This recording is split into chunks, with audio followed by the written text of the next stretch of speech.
Good evening, everybody. 안녕하십니까.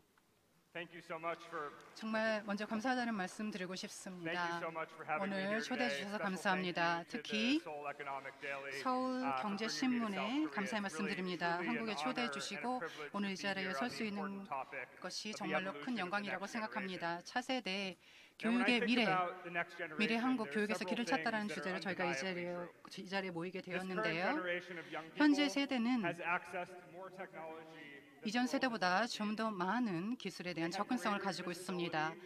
가시성도 더욱 높아졌고요. 전 세계에서 어떤 일이 일어나고 있는지 이전 세대와 비교해 봤을 때 좀 더 큰 가시성을 가지게 되었습니다. 어느 세대보다도 이런 기술의 혜택을 많이 보고 있는데요. 정보의 양도 엄청나고 그리고 정보가 가지고 있는 영향력도 상당합니다. 제가 이 미래의 교육에 대해서 생각해 봤을 때, 교육의 혁명에 대해서 생각해 봤을 때 제가 관찰했던 바를 한번 여러분과 공유하고 싶은데요. 현재 젊은 세대는 커다란 기회를 가지고 있습니다. 이 기회라고 하는 것은 교실에서 일어나고 있는 것을 말씀드리는 것인데요. 이 점을 오늘 강조드리고 싶습니다. 전 세계를 바로 한국만큼 큰 교실로 사용하고 있는 곳도 없다고 생각합니다. 여러분이 한국은 인재를 많이 갖추고 있고 가장 발전된 최첨단 기술을 갖추고 있습니다. 제가 지정학적으로 한국이 얼마나 중요한지, 한반도가 지금 현재 얼마나 중요한지 강조할 필요가 없을 것 같습니다. 여러분이 다 알고 계시니까요. 동서양을 아우르는 아주 중요한 위치를 한국이 점하고 있습니다. 다양한 이 가버넌스 모델 면에서 봤을 때도 한국이 가지는 존재감이나 중요성은 상당합니다. 따라서 젊은 세대는 이제 전 세계를 바라볼 때 아주 독특한 세계관을 가지고 있다고 할 수 있는데요. 자, 앞으로 기술 면에서 어떤 파괴적인 요소가 나타날지, 이것이 우리의 생활에, 인생에 어떤 영향을 미칠지, 비즈니스는 어떤 영향을 미칠지를 생각해 보도록 하겠습니다. 하지만 그 전에 우리가 어디서 왔는지를 먼저 알아보도록 하겠습니다. 지난 10년간을 한번 살펴보면요. 저는 전 세계 약 100여 국가를 방문했었는데요. 기술이 이들 국가에 어떤 영향을 미치는지를 살펴보기 위했었습니다. 지난 10년간 기술의 발전은 정말 눈부셨습니다. 가히 기술 접근성의 혁명이라고 할 수 있었는데요. 많은 국가가 인터넷을 활용하게 되면서 어떤 변화가 일어났는지 저희 두 눈으로 직접 목도할 수 있었습니다. 그 과정에서 나타난 스토리는 정말로 놀라웠습니다. 2000년도에 약 3억 6,100만 명이었던 인터넷 사용자 수가 현재는 45억 명이 되었고요. 2000년대에는 9억 700만 명이었던 휴대폰 사용자 수가 현재 72억 명이 되었고요. 이 중 26억 명만이 스마트폰을 사용하고 있다고 합니다. 구글을 보면요. 이 500만 마일에 달하는 사진을 찍었는데 달에 10번 왕복할 수 있는 거리라고 합니다. 매 분마다 유튜브에 올라오는 영상의 수를 한번 생각해 보십시오. 약 60억 시간에 달하는 영상이 매일 시청되고 있습니다. 매달 시청되고 있습니다. 헐리우드를 치면요. 약 4만 3천 년에 해당하는 수치라고 하네요. 그리고 1년에 유튜브에 업로드되는 셀카의 장수가 500억 장이라고 합니다. 그리고 500억 건의 왓츠앱 메시지가 전송되고 있고요. 그리고 약 3,500억 건의 메시지가 매일 전송되고 있다고 합니다. 이런 식의 수치를 예로 한 사례들이 상당히 많습니다. 인도 같은 경우에는 얼마나 인터넷이 발달됐는지 한번 눈으로 직접 볼 수가 있습니다. 여러분 위생을 위해서는 양치질을 잘해야 되죠. 그런데 이 인터넷과 관련해서 연결성을 한번 찾아보도록 할까요? 그런데 또 놀라운 사례들이 상당히 많습니다. 이 스마트폰의 사용자 수가 26억 명이지만 2020년이 되면 스마트 기기의 수가 2배가 늘어난다고 하네요. 여기서 어떤 결론을 도출할 수 있을까요? 역사의 한 장이 이제 마무리되고 있습니다. 혁명이 일어나고 있습니다. 단순히 인터넷 사용자 수 면에서뿐만 아니라 사회의 다양한 측면에서 역사의 한 장이 마무리되고 있습니다. 약 1년 반 전에 제가 파키스탄과 아프가니스탄 국경에서 약 9일간 머물렀었는데요. 거기서 스마트폰을 켜보니까 4G 액세스가 뉴욕에서보다 더 잘 터지더라고요. 이런 경험들은 상당히 놀라웠습니다. 자, 이런 기술 접근성의 혁명은 저희가 목도하고 있습니다. 바로 인터넷의 도래로 가능해진 것인데요. 자, 그렇다면 기술의 개발이, 기술의 전파가 어떤 시사점을 가질까요? 여기서 아주 근본적인 질문을 던져봐야 합니다. 왜 기술이 중요할까요? 제가 전 세계를 돌아다니면서 많은 중요한 사례들을 보았습니다. 2013년 북한을 방문하게 되었는데요. 거기서 한 일주일간 있었습니다. 정말로 놀라운 일들을 목격했습니다. 한반도에서만 일어날 수 일들을 목격했습니다. 네, 제가 한 걸음 뒤로 물러나서 말씀드려야 되겠네요. 제가 북한을 먼저 갔고 그 다음에 이제 한국을 방문하게 되었는데요. 순서가 조금 이상하기는 하죠. 제가 북한을 왜 먼저 갔는지는 구체적으로 설명을 해드리지는 않고요. 북한 같은 경우에는요, 가장 전제주의 성향이 강한 국가이죠. 전 세계에서요. 그래서 스마트 기기 같은 경우가 미수가 되게 되면 감옥에 갇힌다던가 아니면 심지어는 사형에 처해질 수도 있죠. 그럼 북한 사람들은 스마트폰을 활용할 수 없을 것이다. 이런 것을 쉽게 상상할 수 있으실 겁니다. 북한을 갔을 때 많은 그 이후에 많은 탈북자들을 만날 수 있었습니다. 이 이미지를 한번 보실까요? 이 이미지를 보시면요. 이 구글 얼스에서 나타나지 않은 부분을 표시하고 있습니다. 즉, 사람들 눈에 보이지 않는 감옥, 수용소가 있는 곳이죠. 구글 얼스를 보면 어떤 위치도 다 감지할 수 있고 찾아낼 수 있다고 볼 수 있겠지만 북한은 이런 숨겨진 시설이 있었던 것이었습니다. 그런데 북한의 어떤 주민들은 이 스마트 기기를 밀수를 해서 이런 부분을 찾아낼 수도 있다고 하네요. 그래서 제가 많은 질문을 던져보았습니다. 디지털 기기라든지 이런 불평등이 기술로 인해서 발생하고 있는지라고 질문을 던졌을 때 이런 말을 들었습니다. 케냐에 제가 방문한 적이 있었는데요. 약 10년 전쯤인가요? 이 마을을 가봤더니요. 당시에 2008년 정도였죠. 식수도 없었고 길도 안 닦여 있었고 전기 공급도 안 되더라고요. 아주 전통적인 전원 시골 마을이었습니다. 그래서 인프라 개발도 없었고요. 마을 주민들은 그런데 이 모바일 기기를 가지고 있더라고요. 그래서 파우치에 이 모바일 기기를 가지고 다니고요. 벨트에도 모바일 기기를 차고 다니고요. 막 이런 광경을 볼 수 있었습니다. 그래서 제가 물어봤죠. 이 휴대폰으로 뭐 하시는 거예요? 어떻게 얻게 되셨어요? 그런데 어떻게 이 휴대폰 비용은 내는지 몰랐어요. 어떻게 충전을 하는지 몰랐습니다. 전기가 공급이 안 되는데요. 그게 처음에 가장 놀랐던 사실이고요. 근데 여기 어린 남자애가 하나 있었습니다. 큰 가방을 가지고요. 다 휴대폰을 한 번에 그 가방에 넣더라고요. 그래서 하루에 한 번씩 나이로비가에 가서요. 충전을 하더라고요. 호텔 로비에 앉아서요. 그러니까 마을 주민들의 휴대폰을 한 번에 다 모아서 한 번에 충전을 시켜서 다시 마을로 돌아와서 사람들에게 나눠주더라고요. 정말로 재밌는 광경이었습니다. 그럼 휴대폰으로 뭘 할 수 있었냐면요. 예전에는 소도 팔고 염소도 팔았는데 양도 팔았는데 그리고 막 10km 걸어가서 물도 길어오고 막 그랬는데요. 이제 휴대폰이 있으니까 전화도 할 수 있고요. 그래서 시장에서 돈 내고 살 때요. 현금을 주로 썼었는데 이제 모바일 머니를 또 사용을 하더라고요. 정말로 놀라운 광경이었습니다. 그리고 문맹률이 상당히 낮은 편이었는데도 그래도 숫자는 읽을 수 있었거든요. 그래서 휴대폰이라든지 이런 모바일 기기를 사용할 수 있었던 거죠. 기술이 이 불균형, 불평등을 아니면 가난을 다 퇴치할 수 있는 것은 아닙니다. 하지만 기술은 기아라든지 현실 세계에서 나타날 수 있는 이슈를 어느 정도는 해결해 줄 수 있습니다. 그래서 기술을 사용하면 현실이 모든 사람들의 삶이 조금은 개선되고 나은 방향으로 나아갈 수 있다고 할 수 있는데 불균형을 아니면 불평등을 완전히 해소해준다고는 말할 수 없습니다. 그리고 또 다른 세계를 한번 살펴볼까요? 필요에 의해서 혁신이 산생한다고 봅니다. 기술을 활용하게 되면 저희가 상상할 수 없는 방식으로 많은 변화가 일어나게 됩니다. 어떤 매뉴얼을 보실 때요. 새로 전화기를 샀다고 생각해 보세요. 휴대폰을 샀다고 생각해 보세요. 매뉴얼을 읽으시겠죠. 그래서 6, 7년 동안 같은 전화기, 휴대폰을 사용을 하면서 이 휴대폰이 앞으로 더 나은 휴대폰이 나올 수도 있겠다라는 상상도 해보실 수 있겠죠. 파키스탄의 경험을 보겠습니다. 제가 한 여성을 만났는데요. 이 염산 테러를 당한 여성이었습니다. 보세요. 상처가 얼마나 큽니까? 정말로 끔찍하죠. 이런 상태였기 때문에 결혼도 못하고 일자리도 못 구하고 기회도 추구할 수가 없었습니다.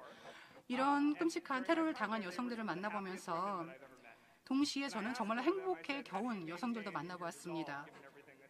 이런 일을 겪어도 어떻게 행복할 수 있느냐라고 여쭤봤더니 휴대폰을 보여주면서 이제 저에게 인터넷이라는 기회가 찾아왔어요. 인터넷을 통해서 다른 여성들의 이야기도 듣고요. 이 인터넷 상에서는 이런 제 얼굴에 난 상처가 눈에 보이지 않잖아요. 그래서 저는 행복한 여자가 될 수 있습니다. 라고 말씀하시더라고요. 그리고 나중에는 결국엔 결혼도 할 수 있고요. 이런 말씀을 하시더라고요. 이런 스토리들을, 이야기들을 들으면서 정말 현실 세계에서는 기술이 사람들의 삶을 바꿔놓고 있구나, 송두리째 흔들어 놓고 있구나를 알 수 있었습니다. 물론 혁신이 우리가 원하는 만큼 비즈니스에서는 일어나지 않을 수도 있지만 현실 세계에서 기술이 접목되면, 사회에 접목되면 교실에서뿐만 아니라 여러 분야에서 차세대에게 많은 기회를 가져다 줄 수 있습니다. 이런 식으로 이와 같은 사례는 오늘 밤새도록 말씀드릴 수가 있어요. 사례가 정말로 많습니다. 자, 그러면 우리는 어느 방향으로 나아가고 있을까요? 제가 또 관찰한 바에 따르면 트렌드라고 할 수 있겠죠. 지난 10년간 저희는 노이즈 문제라는 것에 대한 것을 보게 되었습니다. 다시 말해서 뭐가 진짜고 뭐가 진짜가 아닌지, 아니면 대중의 분위기, 국민의 정서를 올바르게 이해하는 것이 점점 더 어려워지고 있습니다. 사람들이 무슨 생각을 하고 있는지, 즉 정서가 무엇인지, 유권자들의 정서가 무엇인지 알아보기가 점점 더 어려워졌어요. 소셜미디어 때문에 그렇기도 하죠. 그런데 여기에는 그럴 만한 이유가 있습니다. 먼저 인구 구성원을 이해하는 우리의 방식이 바뀌었습니다. 기본적인 방식이 바뀌었습니다. 많은 사람들이 다양한 성격을 나타내고 있습니다. 그러면 손을 한번 들어보세요. 이메일 계정이 여러 개 있는 분 한번 손 들어보세요. 이메일 계정이 하나 이상이다. 손 들어보세요. 전화번호가 한 개 이상이다. SNS가 계정이 한 개 이상이다. 손 들어보세요. 거의 다 손을 드셨네요. 이런 질문을 계속 들을 수 있을 겁니다.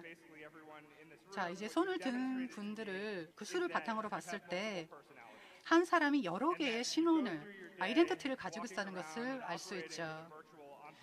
그래서 여러분 한 사람이 가상의 수행원도 가질 수가 있고요.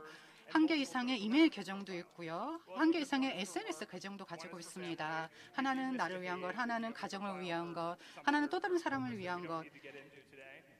이렇게 다양하죠. 그래서 하나는 나의 진짜 성격을 보여줄 수 있고 또 다른 하나는 나의 다른 성격을 보여드릴 수 있고 이런 식으로 한 사람이 다양한 버전으로 나타날 수가 있습니다. 즉 물리적인 공간에서 요구하는 것과 디지털 공간에서 요구하는 것에 따라서 이렇게 다양한 아이덴티티를 구현할 수 있다는 것이죠. 예를 들어서 101억 명에 달하는 사람들이 이 가상의 수행원을 옆에 동행을 하고 다양한 아이덴티티를 가지고 길거리를 돌아다닌다고 생각해 보세요. 그러면 정말로 이전에서 보지 못한 양상들이 거리에서 나타나지 않을까요? 여기서 이 100명이 한 개 이상의 아이덴티티를 가지고 있으면 1000명으로 보일 수도 있겠죠. 어떤 사람들에는 1000명이 존재한다고도 생각할 수 있을 겁니다. 따라서 한 사람이 가지고 있는 영향력이 이 기술이 발달한 지금 같은 세상에서는 상당합니다. 한 사람이 가지는 물리적인 힘보다 더 큰 영향력을 발휘할 수가 있습니다. 왜냐하면 자신을 표출할 수 있는 출구가 더 많아졌고 자신의 목소리를 높일 수 있는 수단이 많아졌기 때문입니다. 이런 식으로 인구 구성원을 이해하는 우리의 방식이 바뀌었고 어떤 운동을 일으키는 방식도 바뀌었습니다. 국경도 가리지 않고요. 예전에는 소수에서 시작했다가 대중으로 번져나간다면 이제는 반대가 되었습니다. 자, 화면에서 슬라이드가 나오지 않고 있는데요. 이런 상황에서 우리는 소셜미디어와 정치로부터 어떤 교훈을 얻어야 할까요? 자, 혁명은 좀 더 일으키기는 쉬워졌지만 마무리하기는 어려워졌습니다. 왜냐하면요, 많은 수의 사람들이 자신들이 싫어하는 것은 확실히 표출을 하고요. 그리고 그것이 가장 낮은 단위의 사람들에서 시작되고 있고요. 진입장벽도 이제 낮아졌고요. 이런 식의 요소들이 바뀌었기 때문입니다. 이런 복잡한 딜레마가 소셜미디어로 인해서 정치권에 나타나고 있습니다. 자, 그러면 이제 현재를 보겠습니다. 제가 생각하기에 저희의 미래는요, 전 세계가 글로벌 교실이 될 거예요. AI와 머신러닝은 가장 파괴적인 요소입니다. 우리가 인터넷의 도래 이후에 보아온 가장 파괴적인 요소입니다. AI는 도입된 지 상당한 시간이 지났죠. 그런데 AI가 도입되면서 아주 복잡한 문제를 저희가 머신러닝을 또 활용해서 해결할 수 있게 되었습니다. 2014년에 에릭 슈미 전 회장님과 제가 책을 썼거든요. 인간과 컴퓨터가 점점 더 하는 일을 서로 분리하게 될 것이다. 그 기준은 둘 중 누가 무엇을 더 잘하느냐에 따라 달라질 것이라고 했거든요. 인간은 감정이 소요되는 일을 더 잘할 것이다라고 말했거든요. 그리고 컴퓨터는 좀 더 다른 분석적인 일을 잘할 것이라고 했었습니다. 그런데 시간이 지나고 보니까요, 저희가 틀렸어요. 왜냐하면 인간적인 요소가 필요하다고 생각했던 것이 그렇지 않은 것으로 드러났고요. 머신이 그걸 해결할 수 있다는 것이 드러났기 때문입니다. 자, 그 이유를 한번 살펴볼까요? AI와 머신러닝을 왜 중요한 시사점이라고 생각하는지 다시 한번 짚어보겠습니다. 연구 분야에서 특히 더 두드러진데요. 세 가지 요소가 있습니다. 근본적으로 세 가지가 바뀌고 있습니다. 첫 번째 요소는요, 데이터의 방대한 규모입니다. 빅데이터 다 들어보셨죠? 여러분도 다 동의하시겠지만 정말 방대한 양의 데이터가 이제 가용합니다. 두 번째는요, 가장 중요한 점이기도 한데요. 데이터 처리를요, 다양한 기기를 통해서 하는데 딥러닝을 사용할 수 있게 됐다는 겁니다. 뉴런넷이라든지 이 등을 활용을 해서 좀 더 복잡한 문제들을 해결할 수 있게 됐죠. 세 번째 요소는 오픈소스 운동입니다.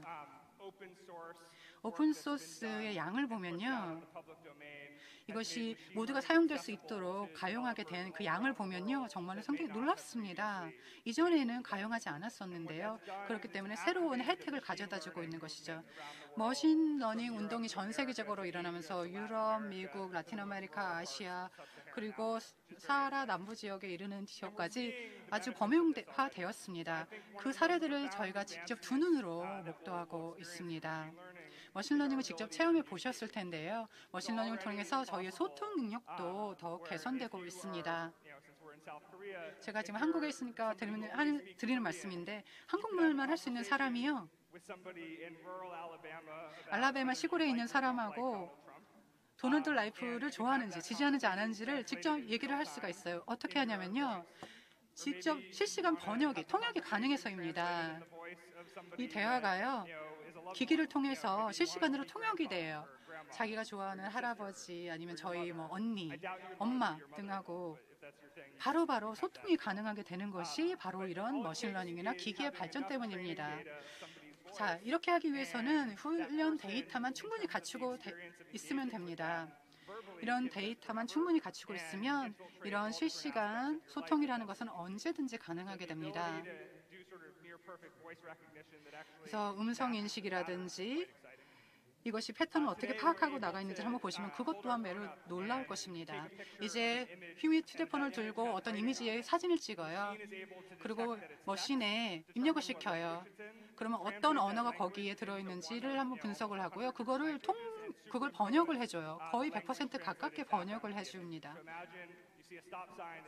그래서 어떤 신호 표지라든지 이런 것이 한국어로 쓰여 있다고 하더라도요, 그 사진을 찍어서 머신러닝을 돌리기만 하면요, 스와힐리 언어로 번역이 돼요. 이런 것들이 다 가능한 이유가 있습니다. 바로 기술의 발전 때문입니다. 로봇의 발전 같은 것들로 인해서 모든 사람들이 공평한 페어플레이를 할 수 있게 되었습니다. 인지 기술이라든지 정말 사례는 너무나 많습니다. 스마트 컨택트 렌즈도 그 한 사례가 되겠고요. 이를 통해서 조기에 비만도, 당뇨병도 감지할 수 있습니다. 자, 그럼 어느 방향으로 우리가 나아가고 있을까요? 오늘 이렇게 기술로 인해서 많은 것들이 가능하게 되었습니다. AI, 머신러닝을 통해서 창의적인 AI라는 것도 나왔습니다. 그래서 훈련 데이터만 넣으면요, 좀 더 다양한 도전 과제들을 해결할 수 있게 되었습니다. 비즈니스 세계를 한번 보면요, 컴퓨터에 비구조적 데이터들이 많잖아요. 비즈니스 내역이라든지 아니면 다양한 스프레드शी트를 통해서 이 내역을 기록하고 계시잖아요. 그런데 이 내역을요, 이런 기록을요, 머신에 트레인을 시켜요. 즉 훈련을 시켜요. 그리고 운영상에 어떤 자문을 구합니다. 머신에게 자문을 구하는 겁니다. 그래서 IT 부서만 제대로 갖추고 있으면요. 그 주요 결과가 무엇인지, 이 우리 비즈니스를 좀 더 잘하기 위해서는 운영상에 어떤 변화를 줘야 되는지 자문을 구할 수가 있습니다. 그러니까 머신에 질문을 하고 답을 얻는 것이죠. 그 다음으로 머신이 우리의 어떤 습관을 바탕으로 조언을 해줍니다. 다시 말해서 우리는 머신과 좀 더 역동적인 관계를 맺어갈 수 있습니다. 좀 더 전략적인 자문과 조언을 머신으로부터 구할 수가 있습니다. 이런 방향으로 저희가 나아가고 있고요. 제가 구체적인 한번 예를 들어보겠습니다. 적응형 러닝 시스템, 학습 시스템 아시죠? 자, 이거를 의료 분야에 적용해 보도록 하겠습니다. 세 가지의 훈련 데이터가 있습니다. 하나는 환자의 의료 기록이고요. 두 번째 데이터셋은 이 환자의 가족력, 세 번째 데이터셋은요. 사람들이 보통 사용하고 있는 일반 의료 기록이요. 다른 일반 대중이 제공한 의료 기록이요. 이런 데이터셋을 다 비교를 해보고요. 거기서 유용한 데이터를 실시간으로 추출을 합니다. 그래서 이 환자에게 어떤 의약품을 처방해야 되는지, 이 환자가 어떤 의약품에 알레르기가 있는지, 정말 의사에게는 중요한 데이터가 제공이 되고 결국에는 환자의 생명도 구할 수 있겠죠. 이것이 가능하기 위해서는 훈련 데이터만 있으면 됩니다. 알고리즘이 충분하면 됩니다. 적응형 알고리즘이면 됩니다. 이것을 보면 저희가 기술적으로 많은 지금 성취를 이뤘다는 것을 알 수가 있을 텐데요. 차세대의 레볼루션을 이루기 위해서는 이것이 기술이 가는 디렉션만으로는 되지가 않습니다. 저 같은 사람이 무대에 올라와서 머신러닝의 힘에 대해서 AI에 대한 그런 장점에 대해서 말씀드린다고 해서 다 되는 것이 아닙니다. 우리는 아이들에게 코드를 가르칠 수도 있겠죠. 그리고 아이들로 하여금 차세대 테크 컴퍼니를 만들라고 할 수도 있겠습니다. 그렇지만 그 전에 우리가 다양한 우리가 살아가는 세대에 많은 서비스들을 실제로 할 수 있도록 해야 될 것입니다. 우리가 살아가는 이 세상은요, 간단한 세상이 아닙니다. 하이브리드라는 그런 세계를 살아가고 있죠. 지금 기술 유비쿼터스를 라는 세계를 살아가고 있습니다. 지금 보시는 이 사진을 보시면은 우리가 물리적인 세계, 디지털이라는 세계를 양쪽을 공존하지 않고는 살 수 없다는 것을 볼 수가 있습니다. 많은 사람들을 이제 디지털에서 만나고 계십니다. 물리적으로 만나는 사람보다 디지털에서 만나는 사람들이 더 많을 수도 있다는 것입니다. 그러니까 이것이 무슨 뜻일까요? 우리가 살아가는 세계의 안정을 위해서는 물리적인 세상뿐만 아니라 디지털 세대의 안정, 세계의 안정이 그만큼 중요해졌다는 것입니다. 그렇지 않는다면 우리의 사회가 붕괴될 수 있겠죠. 자유롭게 정보가 흘러가는 것은 좋습니다만 점점 그렇게 되면서 해킹 사례도 늘어가고 있습니다. 그리고 여기에 흐르고 있는 이 정보가 과연 정말 정확한 것인가 하는 것도 중요한 것이겠죠. 그래서 이제 다음 세대가 중요하게 생각하는 것은 물리적인 세대뿐만 아니라 점점 이 정보 사회가 안정돼야 된다는 것입니다. 젊은 세대가 점점 더 많은 시간들을 디지털 사회에서 보내고 있습니다. 그렇기 때문에 이 세계를 보호하는 것이 점점 중대한 문제가 되고 있습니다. 그러면 이러한 온라인의 불안정을 부추기는 요인은 뭘까요?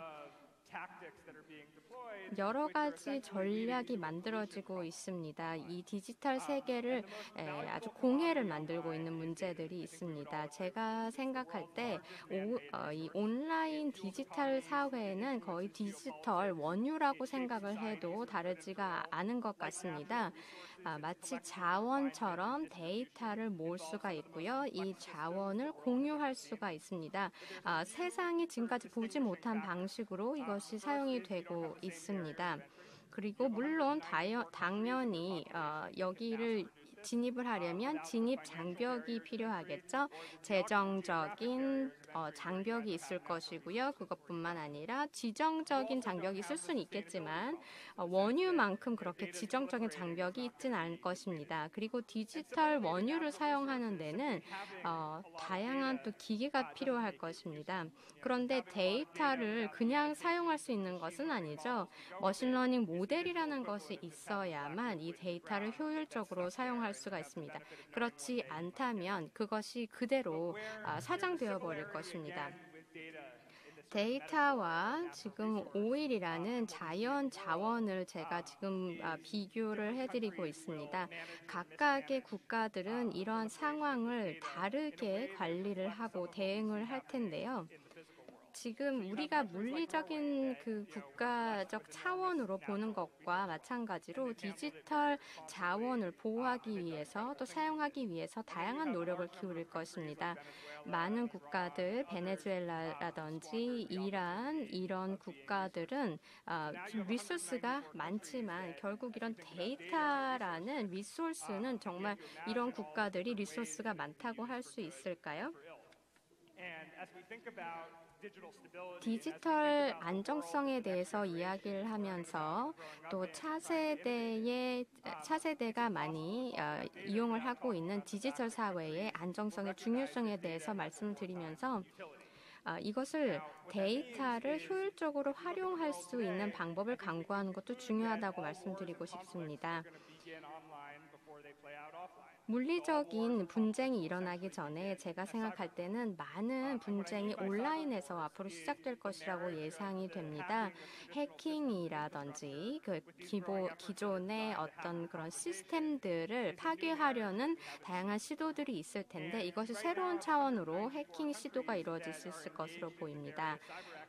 다양한 사이버 활동에 가담하고 있는 국가들은 이제 멜웨어라든지 그런 다양한 해킹 툴로부터 보호할 수 있도록 최선을 다하셔야 되겠습니다.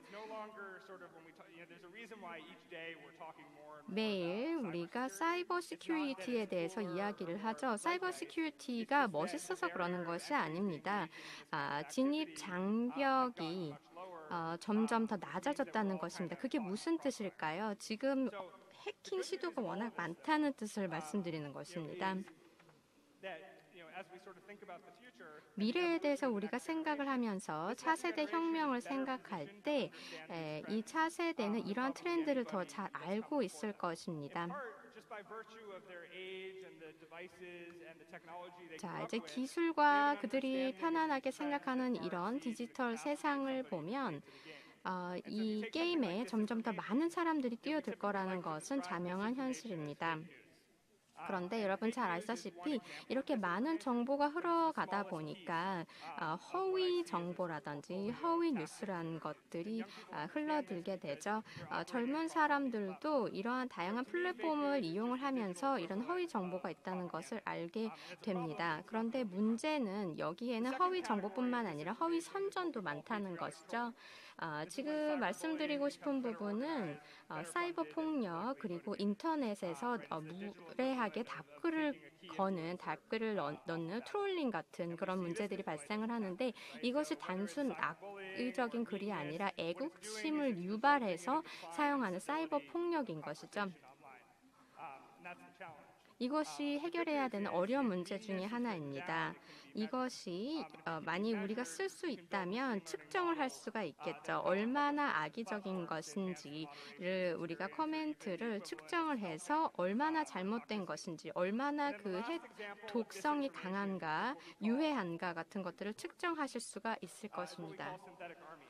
네, 그래서 지금 인간이 만든 군대라고 볼 수가 있겠습니다. 제가 인위적인 군대라고 말씀드리는 이유는 가장을 해서 자신들이 허위적으로 자신의 아이덴티티를 숨기고 다양한 범죄 활동을 하는 것이죠.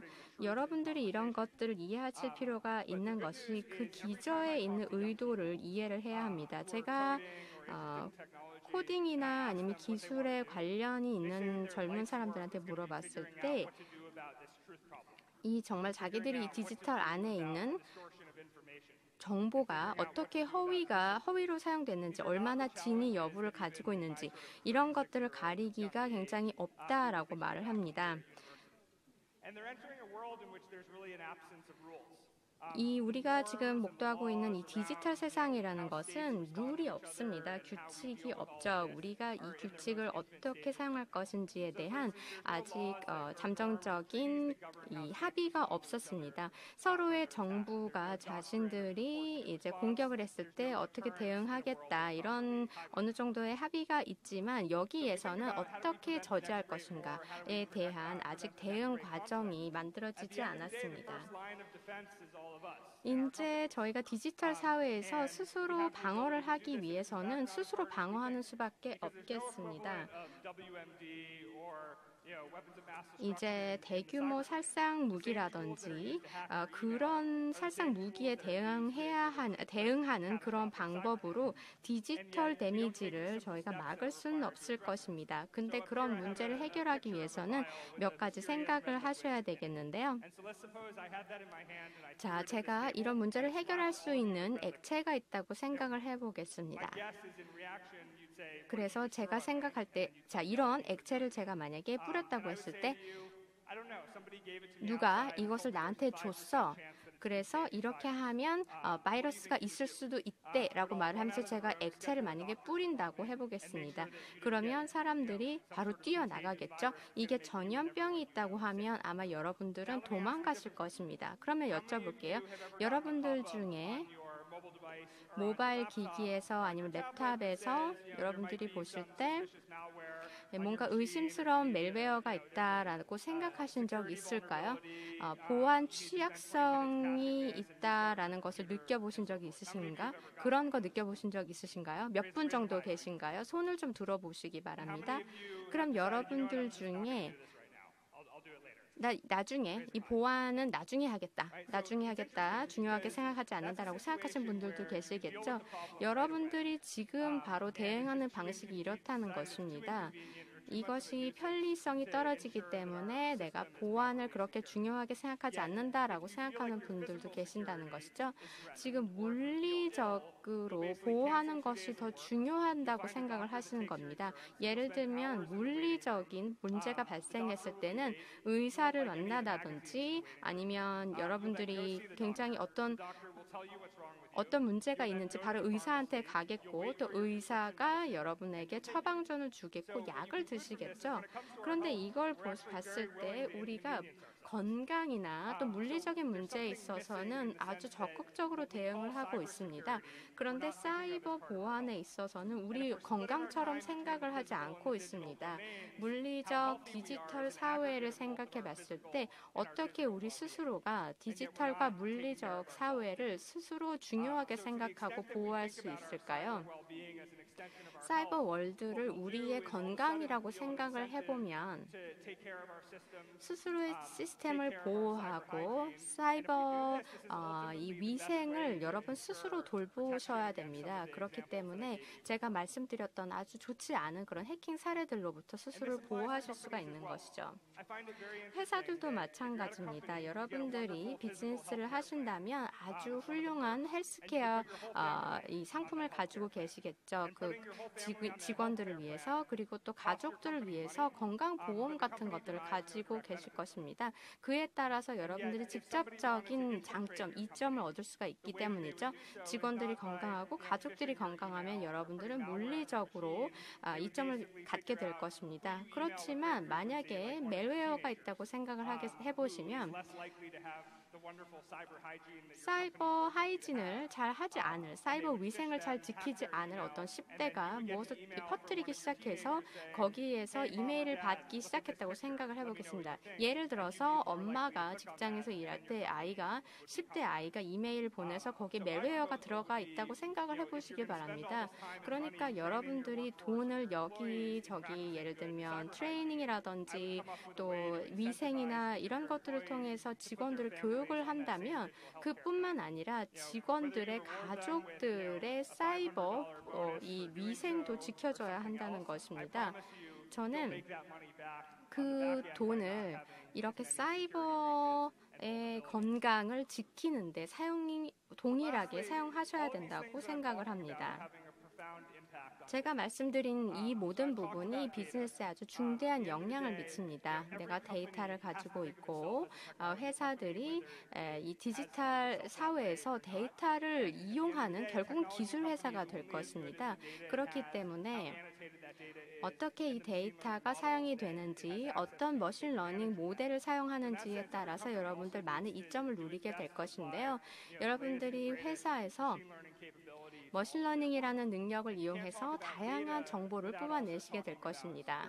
그렇지만 데이터가 중요하지만 보안이 그만큼 중요합니다. 보안은 직원들에게 이렇게 저렇게 해라라는 것이 아니라 그들에게 인센티브를 주어야 합니다. 사이버상에서 위생을 지킬 때 그들에게 인센티브를 주어야 됩니다. 마지막으로 저희가 혁신에 대해서 생각을 할 때 생각을 바꾸셔야 될 필요가 있습니다. 이노베이션 부문에서 일어난다라고 생각을 하시겠죠. 멋진 구글 오피스나 이런 데서 멋진 곳에서 멋진 가구가 있는 곳에서 일해야만 혁신적인 생각이 난다고 생각하시겠지만 여러분들의 직원들에게 그렇게 생각하시면 안 된다고 말씀드리고 싶습니다. 혁신적인 부서가 있다면 여기에서는 똑똑한 사람이고 이 사람들이 하는 말을 그대로 따라라라고 말씀하는 것이 아니라 그렇게 한다고 되는 것이 아니라 별도의 이노베이션이 있는 부서가 있다고 생각하는 것이 아니라 여러분들은 다양한 자원이 여러분들의 직원 안에 있다는 것을 아셔야 될 것 같습니다. 혁신이 일어나는 방법은 두 가지인 것 같은데요. 첫 번째는 여러분들이 혁신이 일어났을 때 인센티브를 주는 것입니다. 경영진부터 경비가 될 때까지 경비 또 IT 전문가 누가 되었던지 혁신을 인센티브 안에 넣어주셔야 됩니다. 그래서 결과에 자기가 혁신을 만들어냈을 때 자신이 실험을 해보고 실패도 해보고 해서 그것이 일어났을 때 인센티브를 주는 시스템을 만드셔야 됩니다. 저희 구글에는 직원들이 이제 20% 정도는 자기가 할 수 있는 하고 싶어 하는데 시간을 보내도록 하고 있습니다. 그래서 혁신적으로 생각하고 그것을 시행하셨을 때 인센티브를 주고 있죠. 지메일도 20% 프로젝트라는 것이 있습니다. 그리고 또 다른 혁신의 부분은요. 저는 혁신의 공식이 있다고 생각을 합니다. 물론 이제 청사진이 있는 것은 아니죠. 어떤 회사가 이런 일로 혁신이 되었다라고 말씀드리고 싶지는 않습니다. 그렇지만 아주 간단한 방법이 있습니다. 이 회사가 호기심이 없다면 결국 혁신을 이룰 수 없는 것이죠. 회사에 있는 경영진부터 그 누구라도 호기심이 없으면 일어날 수 없는 것이 바로 혁신입니다. 경영진들이 먼저 호기심을 가져야 됩니다. 회사가 어떤 부분에 대해 호기심을 가지고 있는지 그리고 직원들에게 호기심을 가지고 자신들이 탐구하는 것을 탐구할 수 있도록 해주셔야 됩니다. 그것이 결국 좋은 결과로 나오게 될 것이죠. 여러분들의 직원들을 생각해 보시기 바랍니다. 어떻게 훌륭한 재능 있는 인재를 우리가 모으고 이 훌륭한 젊은 인재들을 어떻게 유지시킬까 생각하시겠죠? 스킬이 잘하는 사람을 고용하는 것이 아닙니다. 그런데 그들이 가지고 있는 만약에 훌륭한 직원들을 여러분들이 고용했다고 하면 그들이 얼마나 창의적으로 혁신할 수 있는지를 좀 물어보시길 바랍니다. 정말 이 사람이 근본적으로 호기심이 많은 사람인가? 그러한 질문을 인터뷰에 넣으실 수가 있을 것 같아요. 우리가 미션이 이런데 이것을 맞출 수 있는 호기심이 있는가? 라는 질문을 했을 때 바로 이 직원이 그런 대답을 잘 할 수 있다면 그 사람을 고용하는 것이죠. 그리고 자신의 삶을 잘 표현할 수 있는 그런 자신의 삶에 빨리 적응할 수 있는 그런 직원을 고용하셔야 되겠습니다. 다음에 어떻게 하겠어? 이런 상황이 됐을 때 어떻게 하겠어? 라고 했을 때 빨리 적응할 수 있는 그런 빨리 전환할 수 있는 마음을 가진 정신을 가진 직원이 중요하다고 생각합니다. 미래에 계속적으로 똑같은 것을 반복하는 것이 아니라 회사에서 새로운 것들을 추구할 수 있는 사람을 고용을 하는 것이죠. 자, 젊은 사람이라고 해서 기술을 가장 잘 아는 직원은 아닐 것입니다. 그리고 가장 나이가 많다고 해서 가장 경험이나 연륜이 많다고 말할 수는 없겠죠. 기술적으로 지금 아무래도 젊은 사람들이 있다고 한다면 기술적으로 많은 지식이 있다고 생각을 하실 텐데요. 어쨌든 한쪽으로만 가는 것이 아니라 양쪽의 방향으로 다양한 다각화된 시각을 갖는 인재를 고용하셔야 될 것입니다. 오늘날의 이 직원들은 피드백이라든지 또 피드백을 주고 받고 또 충고를 받고 또 그것을 적용시키는 그런 문화입니다. 그런데 결국은 이렇게 하려면 투명성이 필요하실 텐데요. 열린 대화, 또 호기심을 일으킬 수 있는 그런 투명한 대화가 있어야 각각의 부서가 같이 협업을 할 수 있을 것 같습니다. 바로 이러한 협업이 있을 때 정확한 피드백을 주면서 더 창의적인 이 분위기를 만드실 수 있을 것입니다. 찰스 캐터링이라는 분의 사진인데요. 에어컨디션을 개발한 분으로 알려져 있죠. 이분이 이렇게 이야기를 했습니다. 우리가 미래에 대해 중요하게 생각해야 한다. 우리가 미래에 50% 이상의 시간을 보낼 것이기 때문이다 라고 말씀하셨습니다. 점점 미래를 예측하기는 어려워지고 있습니다. 왜냐하면 그 스피드가 워낙 빨라지고 있기 때문입니다. 우리가 보는 이 스피드는 그냥 기기와 기술에 대한 스피드가 아니라 저희는 점점 더 이러한 기술에 따른 임팩트와 그 트렌드를 따라가는데 어려움을 겪고 있습니다. 스스로의 아이덴티티를 지키고 많은 다양한 아이덴티티 안에서 내가 누군가라는 의문을 그리고 그에 따른 답을 얻는데 어려움을 겪고 있습니다. 감사합니다. 예, 훌륭한 강연해 주신 Once again, please give Jared Cohen a big. Once again, please. 예, 다음은 자레드 코엔 CEO님과 함께하는 Q&A 시간입니다. 먼저 스카이레이크 인베스트먼트 CEO와 한국 블록체인 협회 회장으로 계신 진대재 전 정보통신부 장관님께서 영상으로 질문을 보내오셨습니다. 함께 보시죠. 오늘 코엔 씨 기조 강연을 잘 들었습니다. 좋은 말씀 감사드립니다. 그 구글의 띵크탱크인 직소의 CEO를 역임하신다고 듣고 있습니다. 그래서 지금 4차 산업혁명과 또 블록체인, 거기에 관련된 구글의 입장에 대해서 질문을 두 가지 할까 합니다. 첫째로 4차 산업혁명에는 창조적인 인재가 많이 필요하다고 그러고 구글에도 그런 창의적인 인재가 많이 있을 거로 생각이 됩니다.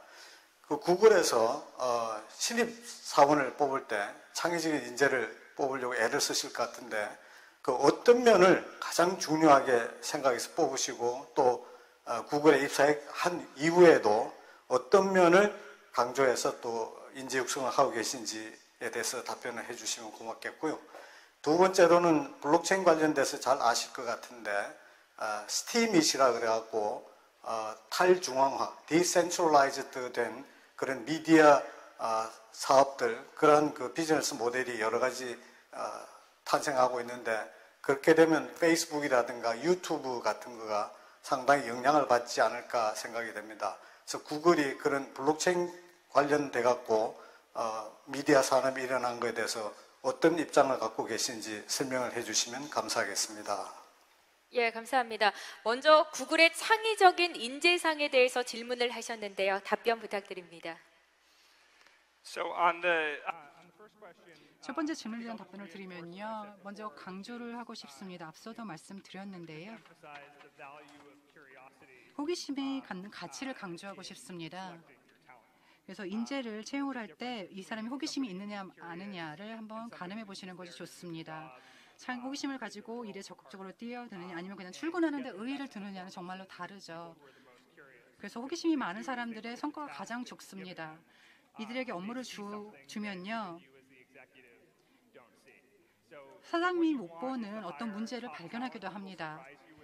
그래서 인재를 채용을 할 때요. 이런 점을 보면 여러분도 상당히 놀라게 될 것입니다. 그래서 제 답변은 가장 호기심이 많은 인재를 채용하라라고 말씀드릴 수 있겠고요. 그리고 또 흥미로운 점은 자신들의 직무에 포함된 내용 이외의 내용까지 이들은 살펴본다는 것입니다. 카이로 이집트라든지 아니면 케이프타운이라든지 이런 데서도 그 사례들을 많이 볼 수가 있었어요. 이것이 비즈니스 측면에서 왜 중요하냐면요. 어떤 사람들은 일을 하고 어떤 사람은 일을 안 해요. 이런 식으로 일하는 사람, 안 하는 사람이 나뉘어져 있습니다. 그러면 카이로에서 케이프타운까지 이렇게 오토바이를 타고 여행을 하는 사람은요. 호기심이 많기 때문에 어떤 업무를 주어지게 되면 수천 명의 다른 사람들이 같은 일을 할 때 못 보던 것을 보게 되고 이분들이 달성하지 못하는 것을 이 사람은 달성할 수 있습니다. 호기심이 있기 때문에요. 그래서 매일매일 일상 업무를 할 때, 현업을 할 때 물론 어려운 점도 있습니다. 그런데 호기심만 있으면 충분히 극복 가능하다고 생각하고요. 두 번째 질문은 블록체인이요. 농담인데요. AI가 돈을 모으고 싶으면, 자금을 조달하고 싶으면, 그리고 머신러닝을 하고 싶으면 머신러닝이 필요하다. 그런데 현재를 유지하고 싶으면 블록체인이 필요하다. 이런 농담이 있어요. 돈을 모으려면 자금을 조달하려면 AI와 머신러닝이 필요하다고 하고요. 블록체인은 정말로 놀라운 과학적인 성과입니다. 지금 블록체인이 컴퓨터 공학 측면에서 보면 상당히 매력적이에요. 그런데 앞서 말씀드렸던 농담이요. 가상화폐가 가지고 있는 핵심적인 내용을 잘 표현하고 있다고 생각합니다. 디지털 측면에서 이쪽에 있는 분에게 제가 이 가상세계에서 뭔가 송금을 하고 싶다라고 한번 해볼게요. 그리고 또 가상세계에서 빙고를 한다고 한번 생각해 볼게요.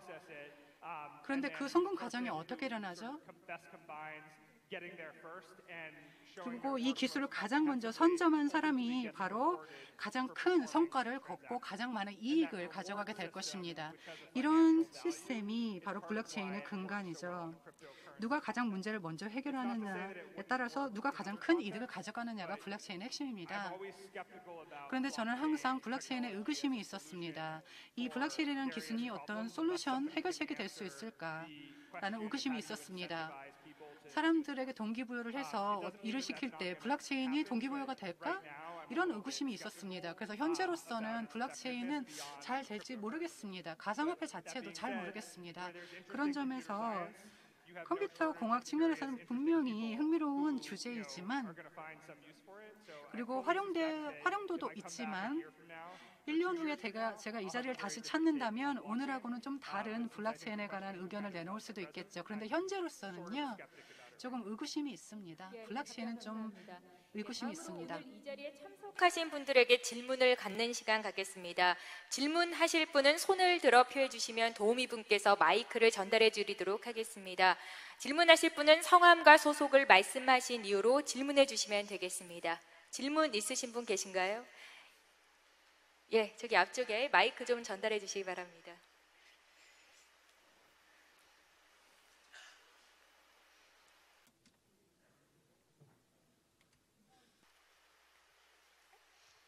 예, 앞쪽으로 나와 주셔서 Can you please come forward to the stage?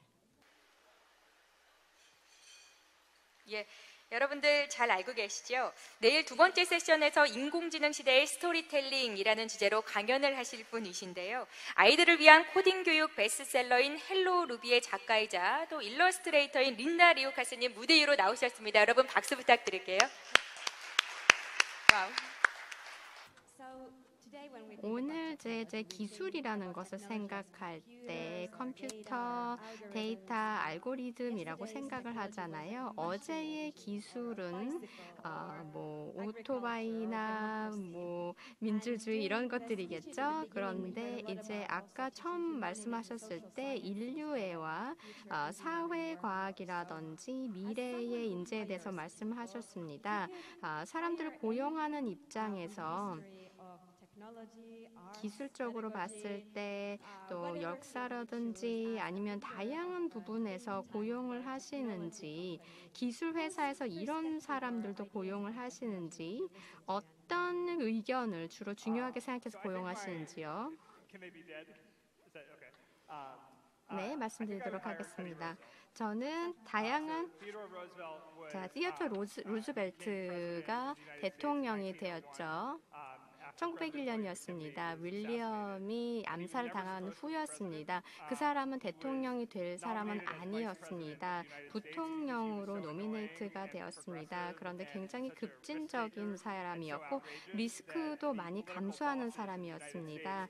아주 정치적으로 아주 리스크가 있었기 때문에 그 사람을 원치 않았어요. 그래서 거의 정치적으로 봤을 때 이 사람이 사형선고나 다름없다라고 생각하는 사람이 부대통령이 된 것이죠. 그래서 먼저 이제 대통령이 되어서 아주 급진적인 미국의 역사를 이루어냈습니다. 미국의 정치가 준비되지 않았지만 큰 변화를 이끌어내었던 것이죠. 티오로 루즈벨트 대통령과 함께 이러한 타입이 이런 사람을 정말 우리가 고용하고 싶으냐라는 질문을 했을 때 그 사람은 정말 탐험가고 다양한 또 취미가 있고 아주 참 재밌는 분이었습니다.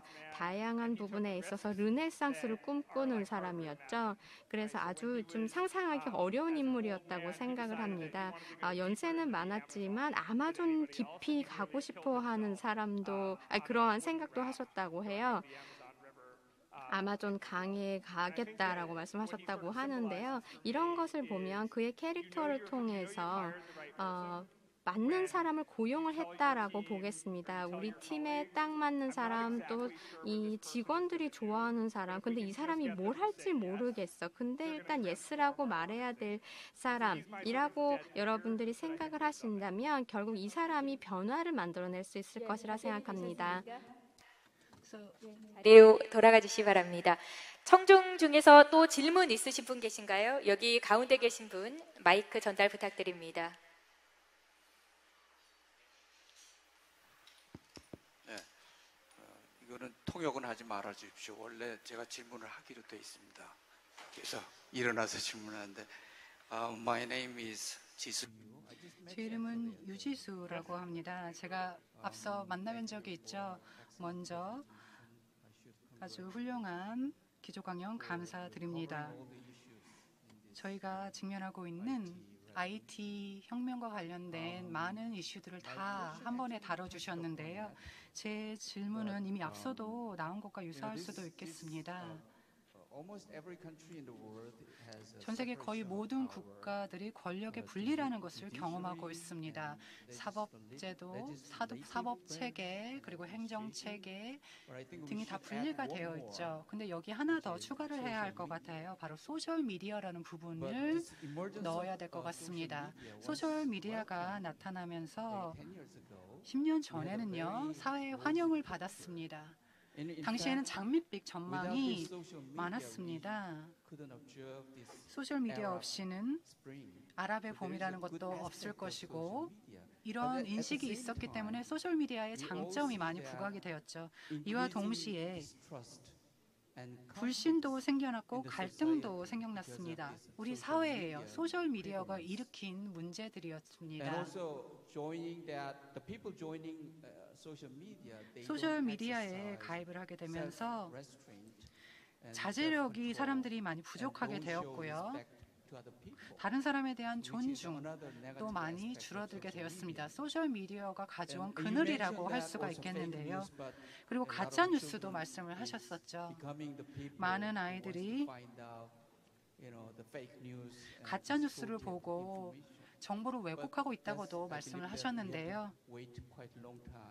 많은 시간이 지나야만 해결될 것이라고 봅니다. 그런데 그 과정에서 이런 소셜미디어로 인한 불신과 갈등이 점점 팽배해지고 있습니다. 전 세계의 많은 운동들을 살펴보면요. 이를 해결할 수 있는 이상적인 대중운동이 있을까요? 즉, 이 문제를 해결하거나 최소화할 수 있는 운동을 예를 들어볼 수 있을까요? 아주 좋은 질문 해주셨는데요. 소셜미디어는 저희에게 축복이기도 하지만 어느 한편으로는 저주이기도 합니다. 명과 암이 다 있다는 것이죠. 개인에게 어떤 힘을 주기도 하지만, 즉 콘텐츠를 유포할 수 있고 함께 공유할 수 있는 힘을 주기도 하죠.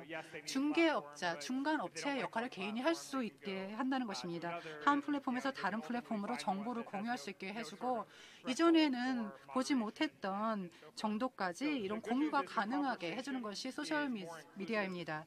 그래서 대화를 나눌 때 많은 사람들이 참여할 수 있게 해줍니다. 역사상 이렇게 많은 참여율이 있었던 적이 없었습니다. 약 1,000명이 지금 이 자리에 함께 모여 있잖아요. 우리가 어떤 한 가지 주제를 놓고, 논쟁적인 주제를 놓고 이야기를 한번 한다고 생각을 해보세요. 우리가 다 자리에서 일어나서 이에 대한 대화를 나눈다고 한다고 생각해 보세요. 이런 물리적인 공간에서는 1,000명이 달하는 사람들이 동시에 말을 하면은 대화가 이루어지지 않을 것입니다. 그런데 소셜미디어에서 이것이 가능할 수 있죠. 소셜미디어는 그런데 문제도 있습니다. 소셜미디어에서 20억 명이 달하는 사람하고 어떻게 한 번에 대화를 나눌까요? 이 20명에 달하는 사람들은 또 다른 사회에서 온 사람들입니다.